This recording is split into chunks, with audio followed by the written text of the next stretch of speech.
Hey, Dan Munch here, another episode of Edmonton Uncovered. We're in the community of Strathcona. We're in the heart of Whyte Avenue and we are at Yelo'd, Filipino fusion ice cream parlour and bake shop, the place that makes ice cream cool. Let's go see Jason and Aileen and see what they're cooking up. Thanks for having us, Jason and Aileen. So when you come in here, you see so many things that you probably haven't seen when you come into an ice cream parlour. I see these cones over here. I mean, what are these black cones? What goes into baking these? Yeah, well, definitely. That's our jam. We like to bring unique things to this to this city.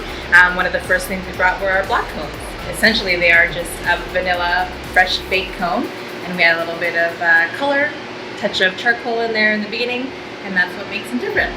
Okay. What ice creams do you sell? So the ice creams we sell are all Filipino fusion. They're all Filipino Asian-inspired flavors. Our most popular one is ube. Yeah, every day.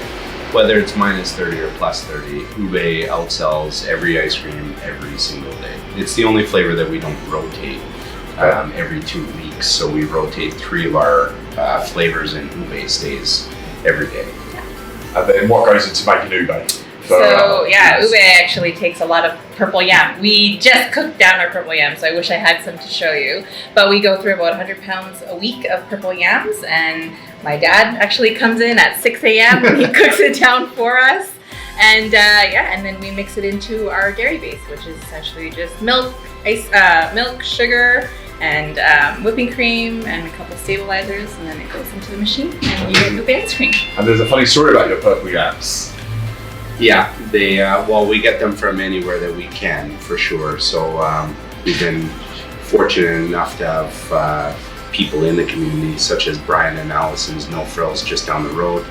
They've helped us acquire hundreds of pounds of purple yam over the last year and a bit. So when we first opened, people couldn't imagine where we were getting the quantity of ube because they were having a hard time finding it as it is. It's pretty interesting. So there's a certain fast food joint from the Philippines open up, and I imagine there's nostalgia there. Yeah, we're creating nostalgia as well. I mean, these Barocco coffee, even though you may not know what it is, there's a huge demographic that it would be if you woke up and smelled a certain coffee at your parents' house or grandparents' house, it would be the same thing. So we have people coming in, man, where did you get this very specific coffee to the Philippines? We reached out to everybody we could in the Philippines with a little resistance, and then finally found her. She brought us to her coffee farm.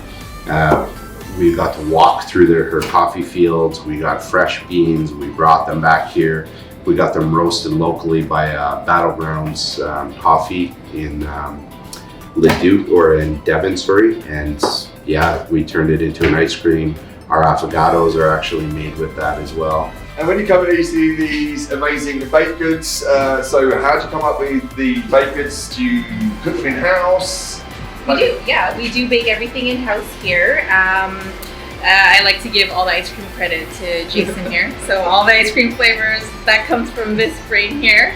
And the bake side is from this brain over here. Okay. But again, we like to incorporate, we fuse everything together. So for instance, we have brownies, except we make them our Filipino Rocky Road. So we use our in-house ube and marshmallows, and then we put pili nuts on it, which is a nut specifically grown in the Philippines. Okay. So it's essentially what we do. We have donuts, which everybody loves donuts, except we make ube and pandan flavored cake donuts. And so pandan being? Pandan is actually a long green leaf, and we juice it. So the extract that comes out of it gets used much like vanilla does in baking, and you get kind of like a mild florally coconutty flavor from it.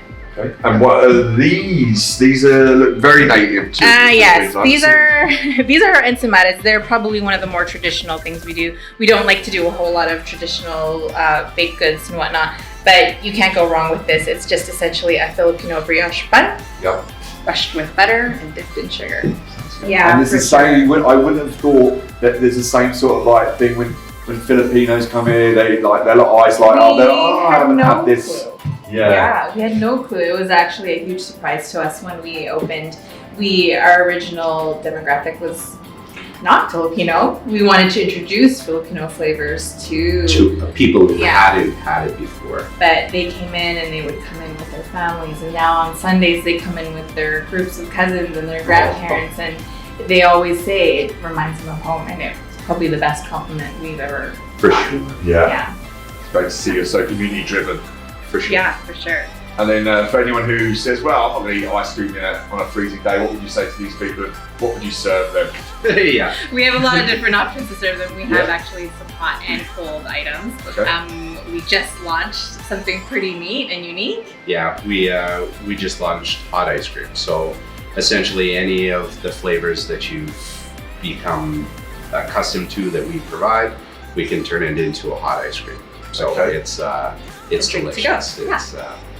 We're fusion in a winter city serving Philippine flavors. Obviously, we have to come up with creative ways to make sure people are still enjoying the flavors that they want all year round. And then moving on to future plans, what have you got? Are you going to maybe open up another one, or are you going to do some super cool flavors that are just coming into play in the next few weeks or months? Yeah, we have. We're only a year and a half old, so we always say we have lots to learn still and lots of room to grow. But we do have our sights set on something a little bit more. For sure, We won't tell you quite yet. Okay. we're back. Yes. Back. Yeah. So you can catch Yelo'd ice cream on Yelo'd_ice cream on Instagram. This wraps up another edition of Edmonton Uncovered with Jason and Aileen. If you want your restaurant, or you know any restaurants that you want covered on Edmonton Uncovered, give me an email at property@dannymunch.ca. Bye for now.